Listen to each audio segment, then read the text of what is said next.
Sa Hataw pa, Parañaque, kasama natin si Councilor Benjo Bernabe. Manang-mana po sa kanyang ama when it comes to public service. Umahataw na programa at siya po ngayon ang ating makakasama sa Hataw pa, Parañaque. Meron tayong programa ngayon na ni-launch, ang ating anti-rabies campaign. At ito po binababa namin sa mga iba-ibang asosasyon, homeowner association, neighbor association. Nagbibigay po ang ating city government na libreng anti-rabies vaccine para sa ating mga animals. Kasama ating mga doktor, mga nurse. Bigyan din sila ng parang certificate para kung saan ma-identify nila kung kailan sila nagpa-vaccine. Nagiging regular ating pagbibigay sa kanila ng kanilang vaccine. Alam na natin lahat, kapag nakagat tayo ng aso, medyo mahal ang pagpapagamot. Agapan na natin, treat natin kung saan hindi na po tumalat ang ating rabies. Nakapapunta na kami sa 3 barangay at sa darating na mga araw, tatapusin na namin ang ating anti-rabies vaccine sa lahat ng barangay dito po sa Parañaque. Ang ating vaccine kasi ng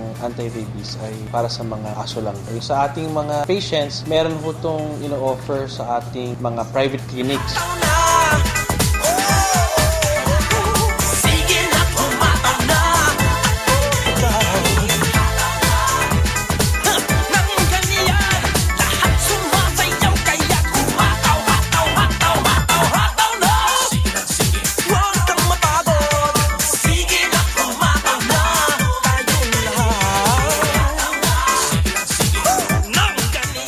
Magkakaroon tayo ng unang pagkakataon ng first interdepartment basketball tournament. Ito po ay pagbibigay namin ng papasalamat sa lahat ng ating mga kasamang trabaho dito po sa City Hall at para pabigyan sila ng kasiyahan na hindi naman tayo puro trabaho, meron din tayo pag-bonding. Dito natin nakikita yung camaraderie ng mga players natin. Ako po ay nag-umpisa sa Youth and Sports. Nais ko rin pong panatiliin yung programa natin lalo na sa pangkalusugan at sa ating sports program. So it's time na ibigay naman natin yung ganitong klaseng programa sa ating mga kasama dito sa Parañaque City Hall. Dito po paparada lahat ng mga teams ng ating mga departamento at ang unang laro ay gaganapin ng 7:30 ng gabi sa Area 1 4th Estate Covered Court.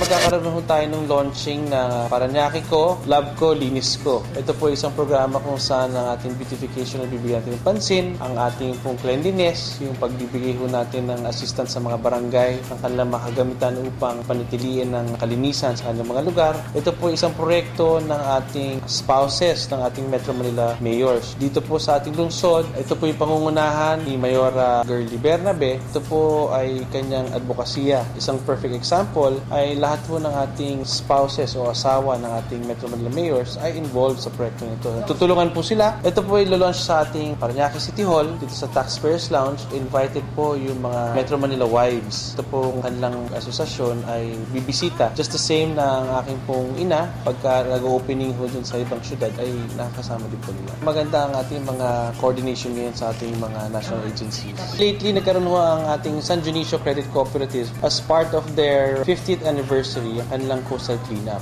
Ating Buting Mayor ay very supportive, lalo na sa mga asosasyon, sa ating cooperatives at sa mga programang katulad ng cleanliness. Kami po ay nakisama sa programa ng San Dionisio Credit Cooperative sa kanilang paglilinis ng ating coastline. Aside from that, ang ating pong binibigyan ng prioridad ang creeks at saka yung paglinis ng ating mga drainages. Isa sa mga layunin ng aking ama ay siguraduhin na bago matapos ang kanyang termino, paglilingkod bilang mayor, ay matanggal na niya po lahat ng baha dito po sa ating lungsod. Katunayan po, lagi natin pinagmamalaki na siya po ay bumili na ng tinatawag nating dredging machine. Ito po ay kasalukuyan po nagdi-dredge ng ating Parañaque River. Ang ating city government nag-purchase ng ating tinatawag na spider, walking excavator, na bumababa doon sa ating mga creeks. Ito po ang tigalinis, pagpalalim, at ito rin po ang nagpapalapad ng mga creeks natin para naiiwasan natin ng mga baha. Very effective dahil ang katunayan po niyan, ang ating city government ay bibili ng ng isa pa ho para sa ganun ay mas mapabilis pa. Dahil sa ngayon, isa lang po ang ating walking excavator at minabuti ng ating butihing mayor nag-purchase ng isa pang mas malaki para sa ganun ay mas marami pa ho tayong matapos sa mas maikling panahon. Yung ating ginagawa ngayon, yung ating sewer vacuum jet, yung ating pong Vactor kung tawagin, ay nagpupunta sa iba-ibang mga barangay at nililinis ang ating mga drainages para sa ganun ay tubig pagka umulan o yung mga tubig na galing sa mga kabahayan ay tuloy-tuloy ang daloy at diretso papunta sa creek. Yung mga drainage naman ho ay ginagamit natin yung sewer vacuum jet o yung Vactor sa paglinis para sa ganun pag umulan o yung mga tubig na galing sa kabahayan ay dire-diretso ang flow at hindi na po mag-iipon-ipon na maiwasan ang mga kabahaan. Ang ating scholarship program ay isa sa mga advocacies talaga na aking pong pinagpatuloy mula nung ako po'y hindi pa ho konsehal. Ngayon pong konsehal na po tayo, dinamihan ho natin ng ating mga scholars. Katunayan po, may mga ilan na ho tayong graduates. Ako po'y natutuwa dahil miski pa paano nakakatulong tayo doon sa mga kabataan natin. Maliit na paraan ay napagpapatuloy nila ang kanilang pag-aaral. Sa ngayon po, nasa 125 ang ating mga scholars. For this SEM, meron na ho akong mga ibang scholars na matataas ang grado. Katunayan po yung mga iba pong mga scholars na sireportahan naman nung panahon ni Mayor na galing din po sa aking endorsement ay mga nag-graduate na po ng mga